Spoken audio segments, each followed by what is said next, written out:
একটি পাহাড়ের একপাশে বরফে ঢাকা সাদা রাজ্য আর অন্য পাশে রুক্ষ শুষ্ক পাথুরে প্রান্তর।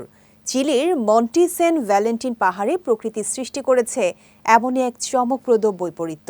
একই পর্বতের দুই পাশে দেখা যায় সম্পূর্ণ বিপরীত দুই আবহাওয়া। বিস্তারিত জানাচ্ছেন সৈয়দ নওশাদ। রহস্যময় পৃথিবীতে অনেক কিছুই আছে যা মানুষকে বারবার অবাক করে।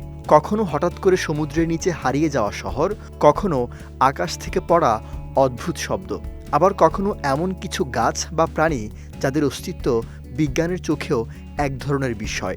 এমনই একটি বৈচিত্র্যময় পাহাড় চিলির Monte San Valentin. Monte San Valentin চিলির দক্ষিণাঞ্চলে পাটাগোনিয়ার আন্দিজ পর্বতমালায় অবস্থিত। এই পর্বতের উচ্চতা প্রায় 4058 মিটার। এটি উত্তর পাটাগোনিয়ান বরফখণ্ডের সর্বোচ্চ শৃঙ্গ। এর অবস্থান এমন একটি জায়গায় যেখানে একদিকে রয়েছে সমুদ্রের আর্দ্রতা আর অন্যদিকে রয়েছে শুষ্ক ভূমি।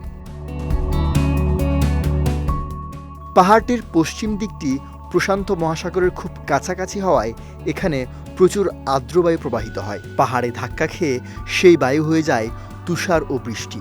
তাই মন্টি সেন্ট ভ্যালেন্টিনের পশ্চিম দিক বরফে ঢাকা, গ্লেসিয়ারে পূর্ণ এবং বরফপাত এখানে সাধারণ ঘটনা। ওয়ালটন আবারও মিলিয়নিয়ার অফারে ওয়ালটন ফ্রিজ কিনে আপনিও হয়ে যেতে পারেন মিলিয়নিয়ার।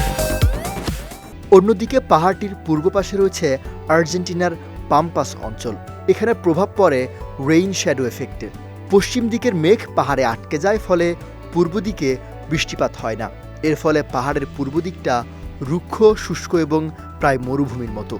বিজ্ঞানীদের মতে এটি শুধু একটি পর্বত নয়, বরং জলবায়ুর জটিল ভারসাম্যের এক বাস্তব উদাহরণ।